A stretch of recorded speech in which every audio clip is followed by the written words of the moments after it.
வணக்கம் குரு ஜோதிடம் சேனல் நேர்களே, நான் உங்கள் அன்பான சயின்டிபிக் வேதிக் அஸ்ட்ராலஜர் அஸ்ட்ரோரஞ்சி பேசுகிறேன்.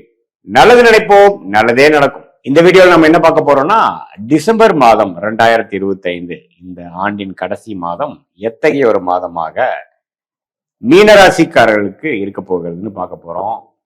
அடுத்து வரக்கூடிய ஆண்டு 2026 ஆண்டை எப்படி மீனராசிக்காரர்கள் வரவேற்க போகிறார்கள், எப்படி இந்த 2025 முடிவடைய போகிறது, ஜென்ம சனியால் பாதிக்கப்பட்டு இருக்கக்கூடிய மீனராசிக்காரர்களுக்கு எத்தகைய ஒரு அமைப்பு இருக்குங்கிறது நம்ம பார்க்கிறோம். சயின்டிபிக் வேதிக் அஸ்ட்ராலஜி முறையில மிகைப்படுத்தாமல் உள்ளது உள்ளவாறு எப்படி நம்மளுடைய கர்மா எப்படி கிரகங்கள் மூலமாக செயல்படுகிறது, எது மாதிரி சாதகமான சம்பவங்கள் நமக்காக காத்திருக்கிறது, எந்த திசையில் நம்ம வாழ்க்கை திரும்ப போகிறது, எது நம்மளுக்கு உகந்ததாக இருக்கிறது, எது நமக்கு உகந்ததாக இல்லை அப்படிங்கிறத நம்ம துல்லியமாக சயின்டிபிக் வேதிக் அஸ்ட்ராலஜி முறையில மிகைப்படுத்தாமல் பரிகாரங்கள்ங்கிற மூட நம்பிக்கையில போகாமல் நம்ம பார்க்க போறோம். இப்ப பாருங்க, மீனராசிக்காரர்களுக்கு ஜென்மசனி போய்கொண்டிருக்கிறது. கடந்த 6 மாதமாக ஏப்ரல் 2025 இருந்து மார்ச் 2027 வரைக்கும் ஜென்மசனியால் பாதிக்கப்பட்டிருக்கக்கூடிய மீனராசிக்காரர்களுக்கு இந்த டிசம்பர் முதல் 2 வாரம் குருவின் பார்வை ராசிக்கு பெறுகிறார். ராசியில் இருக்கக்கூடிய இருள் கிரகமாகிய சனியும் பெறுகிறார். அது ஒரு அற்புதமான ஒரு விஷயம். அதாவது பாலைவனத்தில் ஒரு சோலைவனம் என்று சொல்லப்படுகிற அளவுக்கு ஓரளவுக்கு மனம் உற்சாக பெறக்கூடிய அந்த குருவின் ஒளி, உச்ச குருவின் ஒளி அது அதிவக்ரமாக வந்திருந்தாலும் அந்த ஒளி ராசி மேல விழுவதனாலையும் ராசியை இருள்படுத்தி கொண்டிருக்கக்கூடிய சனி பகவான் மேலேயும் விழுவதனாலேயும் ஒரு அற்புதமான ஒரு அமைப்பு. இந்த 2 வாரம் பார்த்தீங்கன்னா ஜென்மசனியால் பாதிக்கப்பட்டவங்களுக்கு சில மனசுக்கு இலகுவான சில நல்ல செய்திகள், மன உற்சாகப்பரகவான சில விஷயங்கள் நடக்கக்கூடிய அமைப்புகள் கட்டாயம் உண்டு. அதே சமயத்துல ராஜோகாதிபதியாகிய செவ்வாய் 9ஆம் இடத்துல குரு பார்வை பெறுகிறார். சூரியன் 9ஆம் இடத்துல இருக்கிறார், குரு பார்வை பெறுகிறார். சுக்கிரனும் அதோட சேர்ந்து வருகிறார். ஸோ இந்த மாதமே பார்த்தீங்கன்னா ஓரளவுக்கு உச்சகுருவின் பார்வை பெறக்கூடிய சில ராசிகள், சில அப்பா மூலமாக வரக்கூடிய சொத்துக்கள், பூர்வீக விஷயங்கள், பாக்கியங்கள் எல்லாமே ஓரளவுக்கு தடைகள் நீங்கி சில விஷயங்கள் பாசிட்டிவா வரக்கூடிய அமைப்புகள் இருக்கு. ஜென்மசனியால் பாதிக்கப்பட்டவங்களுக்கு ஒரு உற்சாகப்படுத்துற சில மனசுல சில 10 விஷயங்கள் பிரச்சனைகளாக இருந்ததுன்னா ஒரு 2 விஷயம் சால்வ் ஆச்சுரா சாமிங்கிற மாதிரி ஒரு நல்ல விஷயத்தை கொடுக்கக்கூடிய ஒரு மாதமாக ஆண்டின் கடைசி மாதமாக வருகிறது மீனராசிக்காரர்களுக்கு. ஸோ அதுக்கப்புறம் மாதத்தின் இறுதியில பார்த்தீங்கன்னா குரு அதிவக்ரத்தை முடித்துக்கொண்டு 4ஆம் இடத்துக்கு போய் தொழில் டெவலப்மெண்ட், தொழில் உத்வேகம், வேலை, தொழில் படிக்கிறவங்களா இருந்தால் அவங்களுடைய படிப்பு அது மாதிரி விஷயத்துல கான்சென்ட்ரேஷன் கொடுக்கக்கூடிய அமைப்புகள் கொடுக்குறார். ஸோ குருவின் பார்வை புதனுக்கு கிடைப்பதனால மாணவர்கள் நல்லா படிக்கக்கூடிய அமைப்புகள், வெளி மாநிலம் வெளிநாடு போகக்கூடிய அமைப்புகள் இதெல்லாம் நல்லா கொடுக்கக்கூடிய அமைப்புகள் இருக்கு. மீனராசிக்காரர்களுக்கு பார்த்தீங்கன்னா இந்த ஜென்மசனியில சில பாசிட்டிவான சில சேஞ்சஸ், சில கான்டாக்ட்ஸ், சில டிராவலிங் மூலமாக சில பெனிஃபிட்ஸ் வரக்கூடிய அமைப்புகள்லாம் இருக்கதான் செய்கிறது. ஸோ இது ஓரளவுக்கு பாசிட்டிவான ஒரு மாதமாக எல்லா வயதினரும், அதாவது மூத்த சீனியர் சிட்டிசன்ஸ் பார்த்தீங்கன்னா சில பாசிட்டிவாக நடக்கிறது, ஹெல்த் இஷ்யூஸு, சில ப்ராப்பர்ட்டி டிஸ்பியூட்ஸு, ரிட்டையர்மெண்ட் பிளானிங் எல்லாமே ஓரளவுக்கு கரெக்டாக கொண்டு வரக்கூடிய அமைப்புகள். அதே சமயத்தில் நடுத்தர வயதில் இருக்கக்கூடிய தொழிலதிபர்கள் பார்த்தீங்கன்னா என்னதான் சில இக்கட்டான சூழ்நிலை, சில பிரச்சனைகள், கடன் பிரச்சனைகள், சில பிஸ்னஸ் டென்ஷன்லாம் இருந்தாலும் சில குரோத்தும் இருக்கதான் செய்கிறது, சில பெனிஃபிட், சில அடுத்த கட்ட சில பாசிட்டிவான சில விஷயங்கள்லாம் நடக்கதான் செய்கிறது.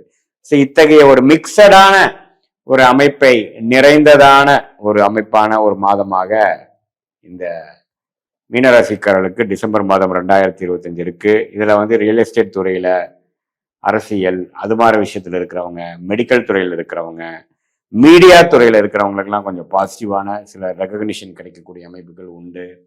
அதே சமயத்துல கொஞ்சம் டூர், நியூ இயர் டைம்லாம் பார்த்தீங்கன்னா கொஞ்சம் சுப செலவுகள் செய்யக்கூடிய அமைப்புகள் அது மாதிரி விஷயங்களும் கண்டிப்பாக உண்டு.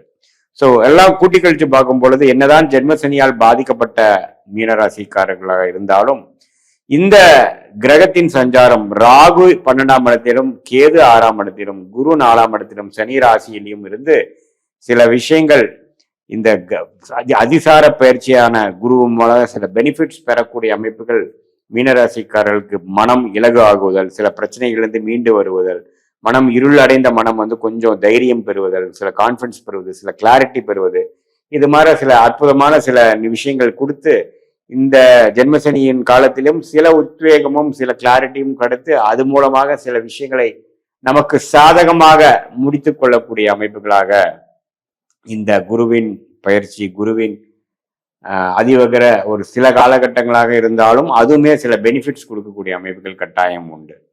ஸோ இது ஒரு பொதுவான பலனை தவிர உங்களுடைய பிறந்த தேதி, பிறந்த நேரம், பிறந்த உரை வைத்து நம்மளுடைய ஜாதகத்தை போட்டு அதுல தசாபுக்திகள் எப்படி போய் கொண்டிருக்குது, நீங்க என்ன லக்னத்துல பிறந்தீங்க, உங்களுடைய கிரகங்கள் என்ன ஸ்தானபலம், திக்பலத்துல இருக்கு, அடுத்த வரக்கூடிய தசாபுக்திகள் எப்படி இருக்கு, இப்ப என்ன ஆதிபத்தியம் போய் கொண்டிருக்கிறது, இப்ப உங்களுக்கு என்ன அந்தரம் சூக்ஷமா போய் கொண்டிருக்குது, அது உங்களுக்கு எது மாற ஒரு வாழ்க்கையில பலனை கொடுக்கக்கூடியது, நீங்க அடுத்த எடுக்கக்கூடிய டெசிஷன்ஸ் எப்படி எடுத்தா உங்களுக்கு சாதகமாக இருக்கு, எது உங்களுக்கு காத்து கொண்டிருக்கிறது, எது மாதிரி டைம் உங்களுக்கு அது மாதிரி சில விஷயங்கள் நடக்கக்கூடிய அமைப்புகள் இருக்கு, எப்போ வரைக்கும் நம்ம காத்திருக்கணும், எப்போ உடனே நம்ம செயல்படலாமா, கொஞ்சம் காத்திருந்து செயல்படலாமா, வேலை மாற்றங்கள், தொழில் அபிவிருத்திகள், கடன் அடைத்தல், வெளிநாடு விஷயங்கள், திருமண விஷயங்கள், குழந்தைகள் விஷயம், இது மாதிரி பல விஷயங்கள் நம்ம இந்திய வேத ஜோதிடத்தின் அடிப்படையான சயின்டிபிக் வேதிக் அஸ்ட்ராலஜி முறையில நம்ம பார்த்து நம்மளுடைய பலாபலங்கள் எப்படி இருக்கிறது, நம்மளுடைய கர்மா எப்படி செயல்படுகிறது, நம்ம பாஸ்ட் எப்படி இருந்தது,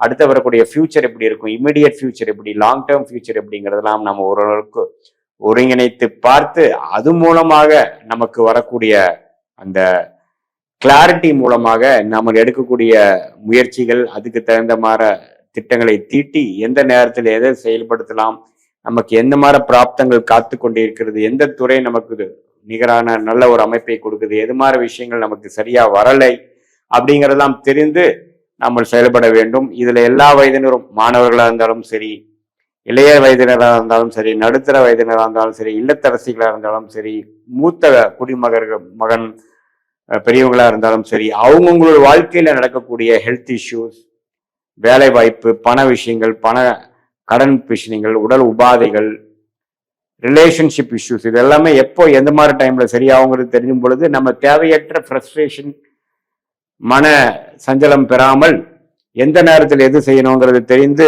எது மாதிரி பிராப்தங்கள் காத்திருக்குன்னு செய்து நம்மளுடைய தேவையற்ற வீண் பண விரயங்கள், சமய விரயங்களை தவிர்த்து நம்மளுடைய பிராப்தத்தை நாமளே அறிந்து அதுக்கு தகுந்த மாதிரி திட்டங்களை தீட்டி அதுக்கு தகுந்த மாதிரி டைம்லைன்ஸை செய்யப்படும். ஏன்னா இப்போ பார்த்தீங்கன்னா எந்த விஷயங்கள் எந்த நேரத்தில் செய்தால் நல்ல ஒரு பெனிஃபிட் வரும், எந்த நேரத்தில் நம்ம அந்த விஷயத்தை செய்யாமல் இருந்தோம்னா நம்ம தப்பிச்சுக்கலாம் அப்படிங்கிற மாதிரி விஷயங்கள் தான் வாழ்க்கையில மிகவும் முக்கியம். ஏன்னா காலங்கள் மாறிக்கொண்டே இருக்கிறது, நேத்து மாற இன்னைக்கு இல்லை, இன்னைக்கு மாற நாளைக்கு இல்லை. ஸோ இதுல வைத்துதான் நம்மளுடைய, ஏன்னா நம்மளுடைய பார்த்தீங்கன்னா ஒரு தவறான ஒரு முயற்சியும் பார்த்தீங்கன்னா அதுக்கு ஒரு விலை கொடுக்கக்கூடிய அமைப்பா இருக்கு. ஒன்னா கால விலை கொடுக்கணும், கால அவகாசம் விரயமாகுது, அல்லது பண விரயமாகுது. ஸோ அதையெல்லாம் தவிர்த்து நமக்கு கரெக்டான நேரத்தில் கரெக்டான முறையில சயின்டிபிக் வேதிக் அஸ்ட்ராலஜி முறையில நம்ம பார்த்து அதுக்கு தகுந்த மாதிரி நம்மளுடைய வாழ்க்கை திட்டங்களை திட்டி செயல்படுத்துவேயானால் வாழ்க்கையில் எளிதில் வெற்றி பெற முடியும் என்று சொல்ல விரும்புகிறேன். மீண்டும் மற்றொரு காணொலியில் சந்திப்போம். நன்றி, வணக்கம்.